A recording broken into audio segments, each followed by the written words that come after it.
Hi guys, you are most welcome to this channel. This is Ashif Ali, you are on the Limra classes. आज की class में हम करेंगे consideration other than cash का question number 37, जो कि बहुत अच्छा क्वेश्चन है और आपको बहुत आराम से समझ भी आ जाएगा।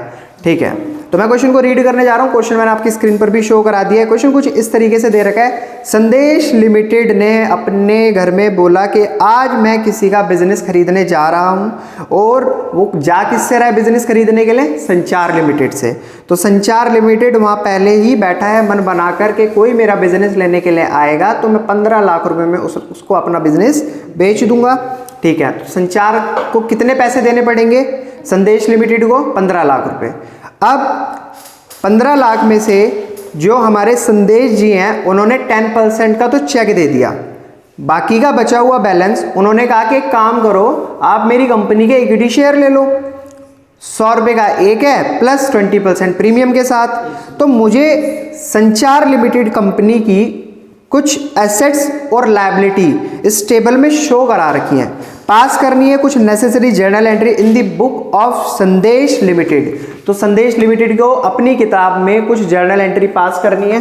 ठीक है, तो सबसे पहले मैं ये देखता हूँ कि मेरे पास एसेट्स क्या क्या रही हैं।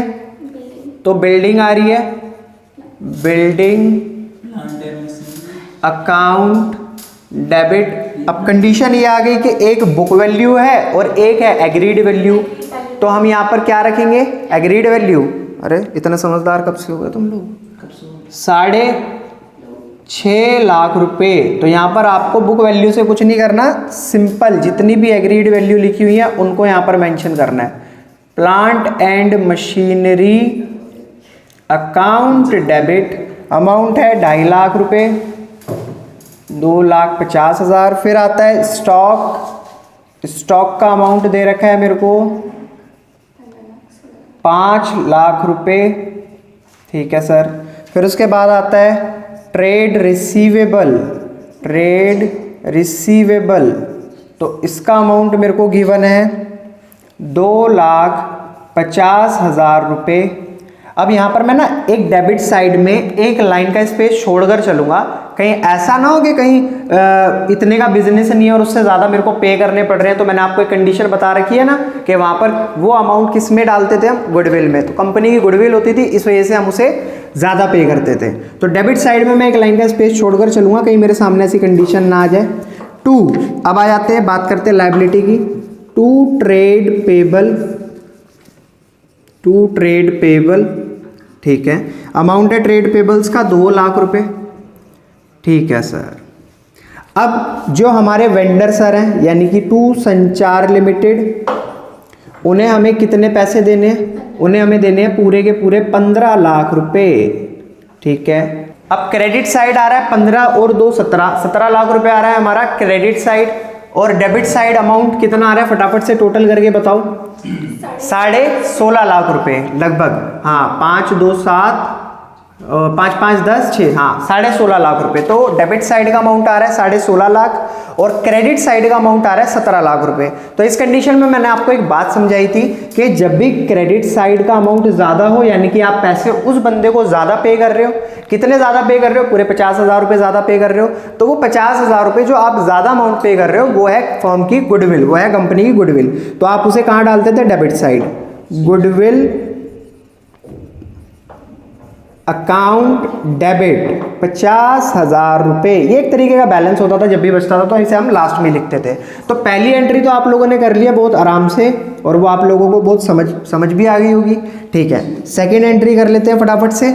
अब मुझे क्या करना है? संचार लिमिटेड को पेमेंट करनी है। तो मैं यहाँ क्या करूँगा? इस क्रेडिटर को क्या कर दूंगा? डेबिट संचार लिमिटेड अकाउंट डेबिट। ठीक है, 2 बैंक अकाउंट। 2 कौन से शेयर हैं? इक्विटी शेयर हैं। तो very good, equity share capital account, equity share capital account. और प्रीमियम भी है, प्रीमियम है तो लिख दो यहाँ पर 2 सिक्योरिटी प्रीमियम रिजर्व अकाउंट। संचार लिमिटेड को देने कितने थे?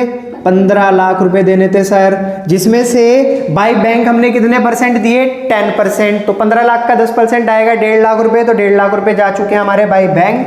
तो मैं यहाँ पर डाल दूंगा 1.5 लाख रुपए का हमारा बाय बैंक जा चुका है। अब इक्विटी शेयर बचा हुआ अमाउंट क्या करना है मेरे को ये निकालना है ना, नंबर ऑफ इक्विटी शेयर कितने इशू करे, तो उसको निकालने का तरीका मैंने आपको बता रखा है। सिंपल सी बात है, आपको देने कितने हैं, पहले 15 देने थे, 1.5 बाय बैंक चले गए तो बचे कितने 13.5 लाख रुपए, तो 13.5 लाख रुपए आपको पे करने हैं।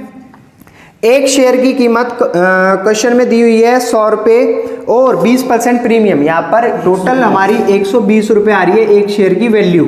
अब जब इसको डिवाइड करेंगे तो लगभग ये आ जाएगा डिवाइड होने के बाद 11,250 11,250 शेयर कंपनी ने इशू करे, ठीक है। तो 11,250 शेयर जब उसने इशू करे तो एक शेयर की कीमत थी 100 रुपये। मैंने हमेशा बताया आपको इस वाली कंडीशन में, शेयर कैपिटल वाली कंडीशन में आपको सिर्फ और सिर्फ क्या लिखनी होती है, फेस वैल्यू। तो 11,250 की जब मैं मल्टीप्लाई करूंगा 100 से तो ये आ जाएगा 11,25,000 रुपये के तो हमने दे दिए शेयर। और बचा क्या है, एसपीआर। अब एसपीआर की मैं मल्टीप्लाई करूंगा किसके साथ, मतलब 11,250 की मैं मल्टीप्लाई करूंगा किसके साथ, 20 के साथ, क्योंकि 20 रुपये के एसपीआर है ना। तो कितना अमाउंट आ रहा है, कितना अमाउंट आ रहा है, 2,25,000 2,25,000 रुपये। तो ये भी हो चुकी है मेरी क्वेश्चन नंबर 37 की एंट्री कंप्लीट। आई होप आपको बहुत अच्छे से समझ आ रही होंगी।